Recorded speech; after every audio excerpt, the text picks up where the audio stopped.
Welcome back. Welcome back.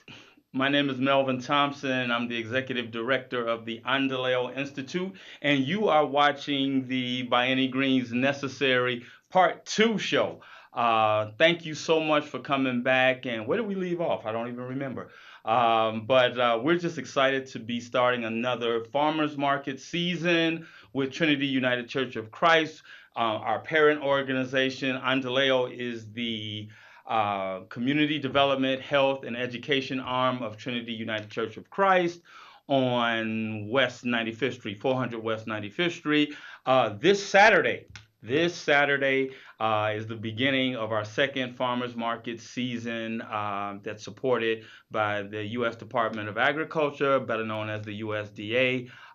The grant was to promote and provide nutrition education for the Washington Heights community and surrounding communities. So we're going to be there bright and early, 8 o'clock in the morning this Saturday from 8 a.m. to 1 p.m. And we want you there. We had such a robust market last season, and I just wanted to show you the flyer that's currently being distributed throughout the community. As you can see there, July 8th through September 30th from 8 a.m. to 1 p.m. Again, the address is 95th Street in Normal, right across the street from Trinity United Church of Christ.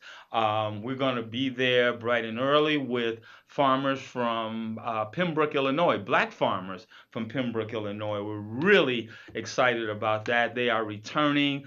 They had such a great season, and they, rain or shine, were there, and we really appreciated that because I can tell you just a little history over the years. The market at Trinity had kind of waned, and I think it has something to do with just the downside in the economy.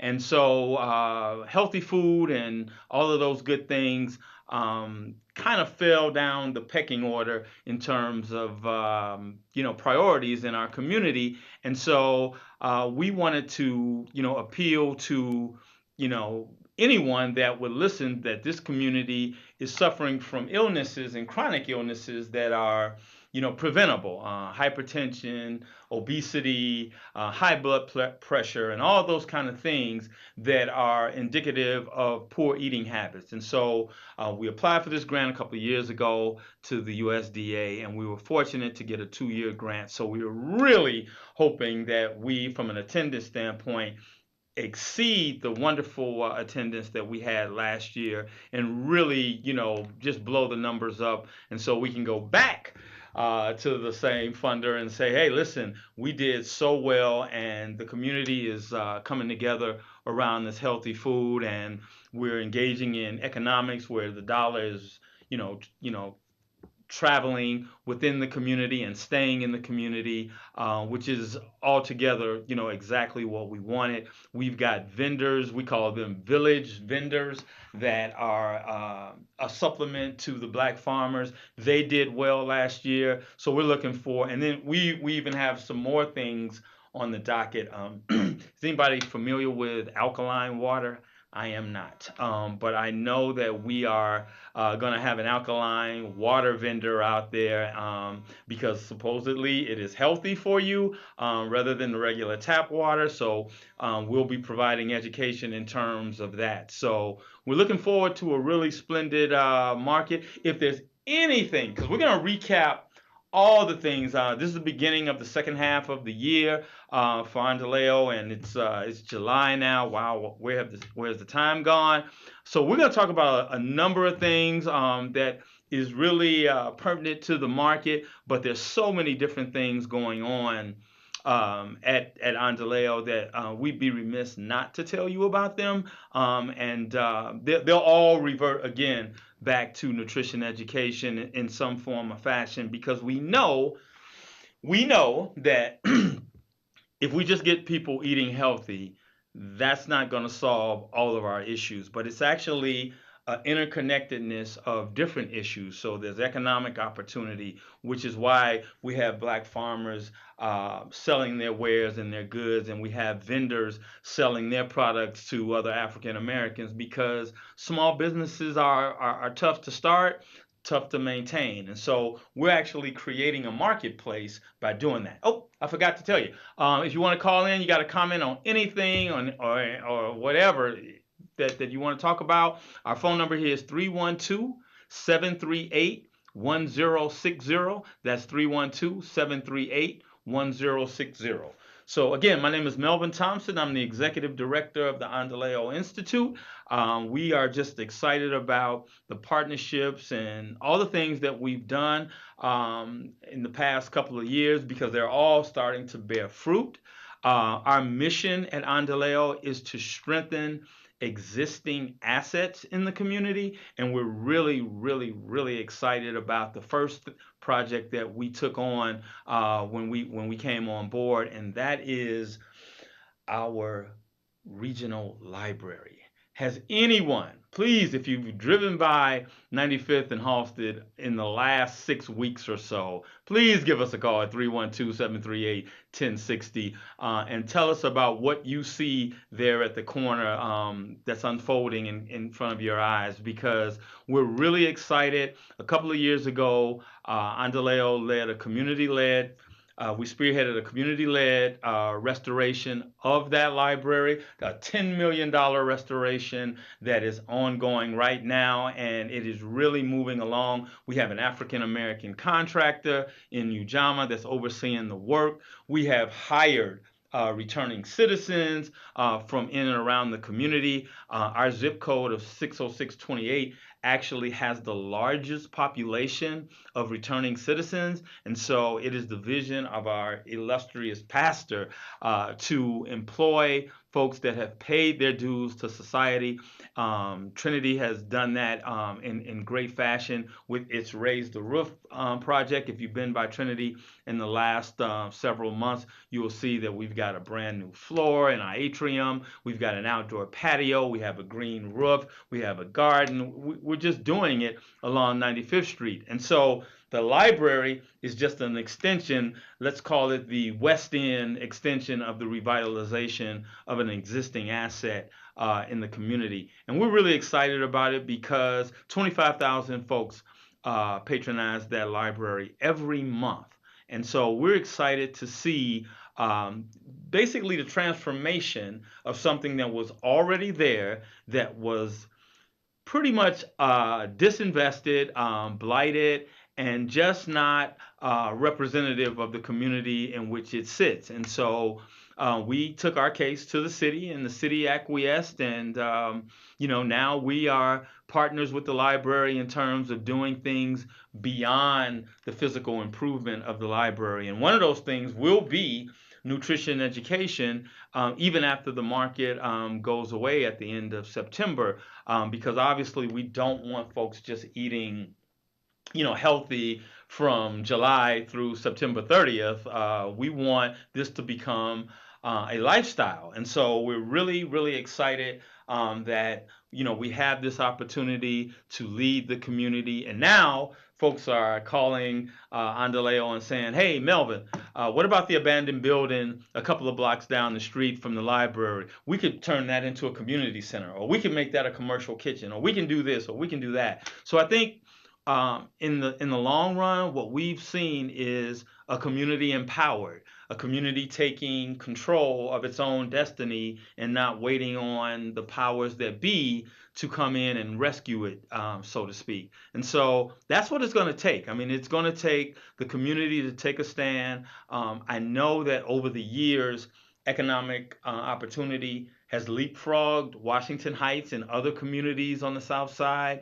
So if one community is doing really well on the South Side, which is, I'd be hard pressed to say, that means it may be at the expense of others. And so whether we want to look at it, however we want to look at it, we're all in the same proverbial boat. And so we need to come together. There are wonderful organizations that are doing incredible work. I've got a lot of friends in Chatham and Avalon Park and the far South Side CDC and Auburn Gresham, and Pullman and everywhere, Roseland, everywhere. They're just doing great work. But it seems like it's kind of in a vacuum. And what we need to do is kind of connect the dots. And one of the things we pride ourselves on is connecting the dots at Endeleo. So yes, we have a library that is taking on a new shape. But again, beyond the physical improvement of that library, we see ample opportunities to do other things. And one of those things is because our health is relatively poor in our community and can be prevented, that we have partnered and written some small grants that we have actually been successful at to make sure that the library, beyond what it is now, becomes a health information hub. So, one of the small grants that we wrote was to the National Institutes of Health.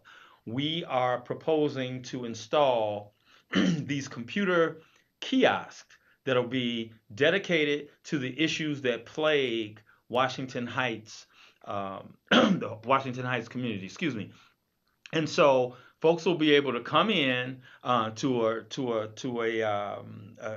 kiosk and see, for instance, infant mortality, which is running rampant in our community. I think Washington Heights leads the entire city of Chicago in infant mortality. So children under the age of 1 are dying at a much higher rate in our community than any other community, any of the 77 communities in the city of Chicago. And that was reported to us by the city's Department of Public Health. And so we're just saying, hey, how can we take that data that CDPH has provided us and put it in bite-sized forms so our community can digest it and do something about it? Is it screening? Is it lifestyle? Is it diet? Is it just prenatal care? What is it that we can do and that the library can help facilitate to get our people better educated, more aware of their own bodies and their own environment, so that we can mitigate this infant mortality. And I was happy to see that there are some billboards that CDPH has put throughout the community that suggest, if you're pregnant, go to this website. I believe it's healthychicagobabies.org. And you can find out more. But if you go to andaleoinstitute.org, you can find out this information as well. And so that's one of the significant aspects of restoring a trusted, safe space where a lot of people feel comfortable, where they're not judged, that you can come there and get much more than the information you think is in the library, and that there can be actually life-saving information that's available there. So if you have any questions, any comments about what I've said thus far, you can give us a call at 312-738-1060. That's 312-738-1060. Got to tell you, tomorrow, Chicago has been in the news around the country for, again, the absolute wrong things. I mean, I think we've had 101 or 102 shootings over the holiday weekend, which is absolutely ridiculous. And you start to wonder, as a community, have we become absolutely numb to these numbers now? Well, I was listening to talk radio WVON earlier today, and there were people weighing in from around the country about what the city needs, and a lot of interesting comments. And it's always interesting to hear folks that don't live in the city talk about what you need. But I'll tell you, there was a lot of value in what I heard, and one of the things that I heard was. Our young people don't have the job skills and the presentation. They're not prepared for the opportunities that exist out here. And so that really resonated with me today, because tomorrow, if you have a teen between the ages of 16 and 19, please come to our village center tomorrow between 10 a.m. and 12 noon, because we are doing what we call training day. Not the movie, but training day. It's a job preparedness workshop that was hugely successful. We did it a couple of weeks ago. We're doing it tomorrow, Friday, at 1947 West 95th Street. Just come, and if you need more information, you can call our director at 312-966-1583, I believe. I think that's the right number.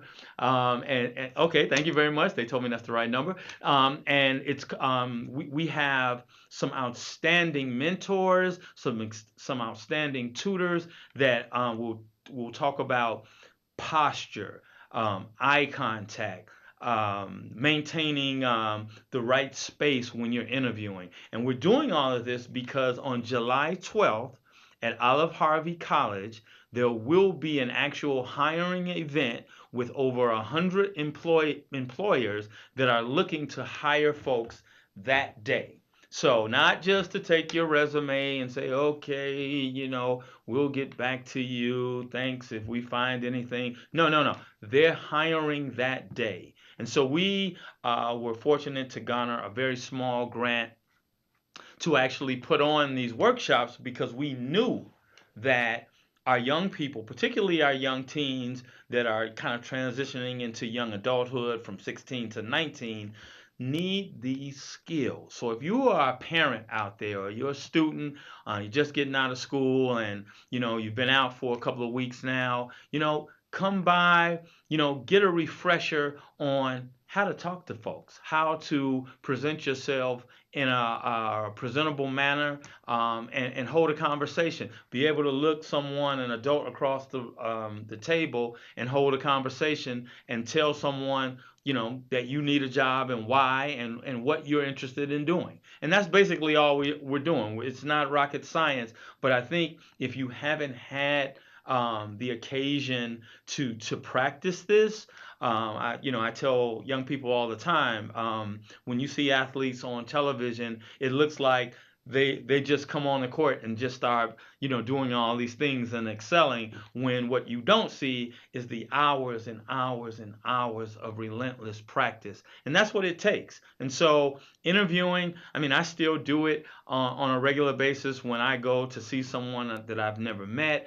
Interviewing will happen for the rest of your life. And so it's important for young people. So tomorrow, 10 o'clock, 10 o'clock sharp. Don't be late. That's one of the tenets of respectability, is being on time. So I think we're going to feed you with some light snacks or something, not too heavy to put you to sleep, but to keep you going. And you're going to get a lot of valuable information. Even the kids that came last week are going to return for a refresher and then more instruction, so that on July 12th at Olive Harvey, they'll be just better prepared. We're not saying that they're going to have it all together, but at least they'll have that practice time where they'll remember some things that happen in some of our workshops, and they'll be the better for it. So we're really, really excited about that. So come see us tomorrow for training day, and you will be enhanced. And again, you don't want to go through your summers, young people, and not do anything. You really want to kind of keep as they say, keep the saw sharp. Sharpen the saw throughout the summer, which leads to yet another thing that we're doing in a couple of weeks, and that's our summer college bus tours to historically black colleges and universities. We kind of added it. We typically do it in the springtime, but we saw that there was a lot of competing organizations that were picking that time, and so we said, you know what? Well, what about the summer? What about like the midsummer, where we could, sponsor a trip and go to one state and have young people do campus visits in one state and do possibly several different schools. And that's exactly what we're going to be doing in the state of Alabama, July 23rd through the 28th. I do not know how I remember that, but that's exactly when we're going to be doing that. I think that's a Friday. And so we're going to be taking, I think so far we've got almost 30 young people. We still have some space left for a few more. So, give us a call at our office at 773-966-1583. Carol Jacobs will be happy to sign you up. And so it's a worthwhile visit to come and engage with, historically black universities. I know one of the universities, Alabama State University, is celebrating its 150th anniversary. And so that's very special. That school was actually created by newly freed slaves back in 1867. So imagine that. I mean, it's a culturally rich experience that we want our young people to have, because I think some of the violence and the stories of 101 people shot. I mean, that's some kind of issue where we're not in touch with ourselves. And I think these bus tours really help young people connect with our past. And again, it's been said many times, if we have no connection to our past, then our future is really bleak. And this is what this is. It's really a trip to the past, and it's about your future. So we really encourage anyone within the sound of my voice to really take a leap of faith and engage your young student in this trip. We're going to be talking more about it at the farmers market, because the farmers market for us is not just about healthy food. It's not just about nutrition education. We're going to have more health seminars and blood screenings. We're going to be talking to folks about memory loss, a very, very impactful situation. Alzheimer's disease is running rampant in our community. So we're going to be talking to folks about all kinds of health challenges that our community is suffering. And we really need to encourage folks in our community to participate in clinical trials. And those things are basically just trials to see if a medication may work differently on us as it does for another community. And so, a doctor told me a long time ago, when we don't participate in those clinical trials, we're actually participating in them in the long run. Excuse me, when we try a drug that we've never tried before, when it reaches the over-the-counter space. So we really want to encourage people to come out to the market, because you're going to get good food. You're going to get a wonderful experience, but you're also going to get hypertension screening, even skin cancer screening. We're gonna run the gamut, because we know that in our community, especially African American males, don't visit the doctor or the physician as much as they should, and so we're kind of bringing that to the community through healthy food. So a lot of things to cover. I didn't even get a chance to talk about the Walgreens, the second Walgreens that has closed in our community. I'll show you a shot of this community. This is at 95th and King Drive. This is the second Walgreens to close in our community. It is a tragedy, and we are happy to report that we are going to be partnering very soon with Chicago State University, which has a wonderful pharmacy program, to possibly open up an independent pharmacy. So a lot to cover. Join us next week when we talk about the farmers market. We're going to have our first guest, someone that's very dedicated to agriculture in our community. So we look forward to having her join us. But in the meantime, to Saturday from 8 a.m. to 1 p.m. at the corner of 95th and Normal Avenue, by any greens necessary, Trinity's Farmers Market. We're going to have black farmers from Pembroke, Illinois, and rain or shine, we're going to be out there. The forecast is gorgeous, so we look forward to you being there. And until next week, eat healthy. It's a lifestyle, not a diet. And we look forward to you being in the house with us. Enjoy and be blessed.